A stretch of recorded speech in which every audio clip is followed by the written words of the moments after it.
Hi everybody, I'm Bree the Plant Lady, checking in with a long overdue quick cottage garden tour now that I am back stateside after a month being in the Southern Hemisphere. I can't wait to share videos from my trip. I made a whole bunch. I'm just having to figure out how to get them from the device I took them onto to getting them actually onto the internet. But we are in the midst of a garden tour. We're in day 2. It opens in a half an hour. And I just wanted to quickly run through the gardens and show you that all that seed that got put out this winter is actually doing exactly what it's supposed to do. Everything is in full bloom to be able to greet visitors during the Fuquay Garden Tour. So I hope that you'll enjoy this quick video, and I will definitely be posting more thorough weekly garden tours as I get back into my routine of being at home. I'm thrilled with how this side property border has turned out. It's exactly what I was aiming for. And you notice this is the buckwheat that I sowed right before I left to go to Tasmania. I think this got sown on like April 17th or something. And it's in full bloom. You can see busy bees pollinating. And it totally compensated for the area that it kind of expanded the bed into. And you can see the buckwheat mixed with the poppies, you know, the California poppies, the various mustards that are in bloom here. We've got cilantro blooming, we've got clumps of grains, all the textures, everything that you want from a cottage garden. All of this grown directly from seed. Remember, this border, this big part of the border was actually seeded by the homeschool group back in early February. And well, it looked terrible for a long time, but in this moment, I don't think that terrible would be the word that anyone would use to describe it. All right, so obviously I got distracted. It's evening. What I love about this time of year so much is how long the days are. I would love to live a life in perpetual long days. I hate winter. It's not even temperature. It is temperature, but it's mostly day length. I love long days. So I have a month to appreciate the increasing day length. I missed a month of it because I was in New Zealand where they were losing light, which is the opposite of what I want to live in. But you guys. Oh, we've got Reginald. We've got Reginald on the tour. How special are you?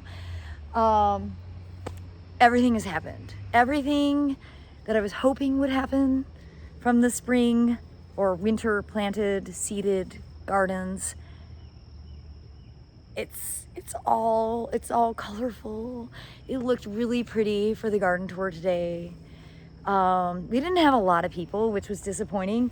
Our normal events, which are kind of free, no registration, we get usually between 400 and 600 people in 4 hours. And honestly, I don't even know if we had 100 people between the 2 days. So that's super disappointing because this is the only time that the garden is open to the public this year. Well, the spring garden. I don't totally know what the problem is or what the solution is. It just has my mind thinking about marketing and communications and why my events get so many people and why the garden tour didn't. Anyhow, if you have ideas, I'd love to hear them because there's a real problem with generation gap in horticulture. And because I'm a young Gen Xer, I frequently get asked the hard questions about what the solutions are, and I don't know the solutions because in many ways I relate more to the generation above me than I do the generation below me. Yeah, that's it. I wish that we had more people. I thought that I had done an adequate job of communicating what the tour was and how to access it and why it was valuable, but it didn't translate because if we usually get 400 people for a 4-hour event, we should have had at least 200 people on a 2-day event. So anyhow, before the sun goes down, I want to take you out front. It is a pretty sunset tonight. And you see not a ton of poppies. Most of the poppies are finished. You see they're in their what would be called a milking stage. You don't touch your poppies at this season. If you want poppy seeds, don't do anything to these poppy pods. Just leave them as they are. It's going to be another month before they're ripe. Don't harvest them prematurely. You won't get seeds that are viable. And just don't do anything to your poppy pods when they look like that. Obviously, if they're still flowering, there's nothing to be done. There's nothing ripe at this stage. But I do have a lot that flowered while I was away. But that's okay. There were people staying in the Airbnb, so they got to enjoy it. So the South Side Foundation, I have deeply fallen in love with. I didn't get to see any of the real poppies bloom, the Breadseed poppies. I didn't see any of this flowering. I'm really impressed with this one super dissected leaf, which looks like it's absolutely covered in spider mites. It looks super sick. It's not healthy, but I like this flower color a lot, so I'll definitely be collecting seed from that. Obviously, we'll be collecting all the seed from the Breadseed poppies. We've got cilantro in bloom here, and the thing I'm most excited by is this one random poppy whose name I can probably uncover. It might be gray something, but you see the foliage is really unhealthy. I think I have a spider mite infestation. It's probably because we've had a lot of rain, but I haven't been here, so I don't actually know anything. But what I want to show you is that color flower petal to that color cauliflower, which I can now harvest since the garden tour is over. Sure, this is filled with worms, so I've got to soak it in 1 part vinegar to 10 parts water to get the cabbage worms to come out. You see that one, it got too hot. We were over 90 degrees today, and the cauliflower and broccolis bolt really easily with warm temperatures. But I'm gonna go ahead and harvest these. I'm gonna eat them probably for lunch tomorrow. I grow this for the purpose of eating. I don't like wasting it. I've lost a lot of my brassicas in my 4 weeks being away to cabbage worms. And this is a cross-striped cabbage worm. And they are usually here in colonies. I just squished it. But they will defoliate a plant overnight, so I have to harvest these tonight. 'Cause by tomorrow they probably won't exist. Well, a surefire way to say I haven't been home is to see this weeping hackberry, which I usually keep a walking path through. Right now, well, I'll take you through it. It feels like a haunted house. It's kind of fun and charming. You know, it's a whole thing to sit here. Actually, it would be kind of fun. I haven't sat down all day. It's not the best cottage garden that's ever been planted here, but it's sufficient, I guess. I need to figure out a plan for this bed. As you can see how ugly the daffodils look, which is normal. I don't want to prematurely cut them because you want them to photosynthesize as long as possible so that they absorb as much energy. We're not getting cold, and so not having the cold chill hours can influence their productivity for the following year. The bed is weird. It doesn't really make sense. We've got the grain clumps, which were supposed to be the unifying factor, but none of them are blooming yet.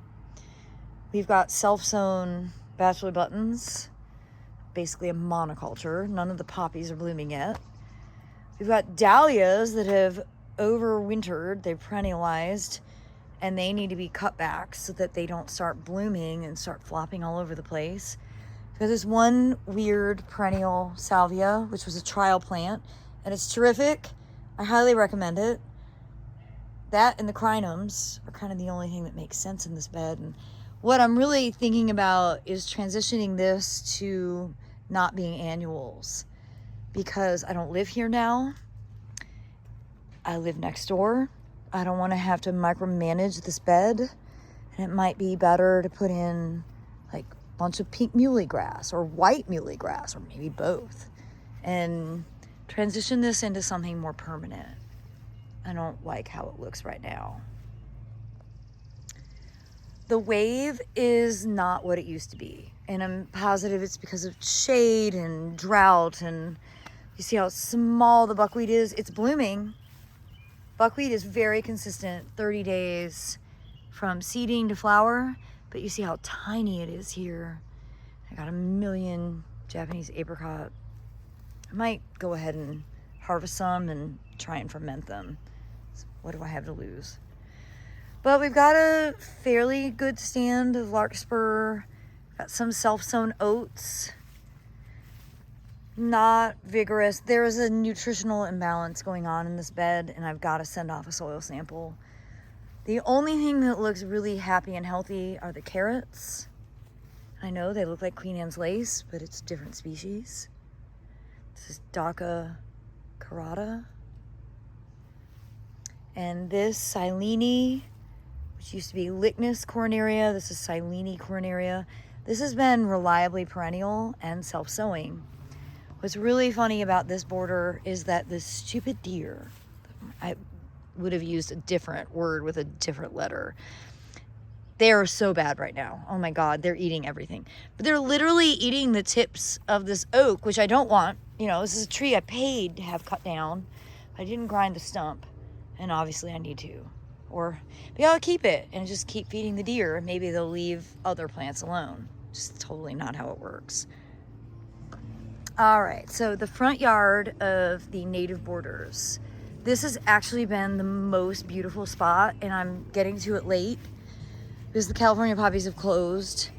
But y'all, all this stuff that was sown on February 7th has been in full bloom all weekend.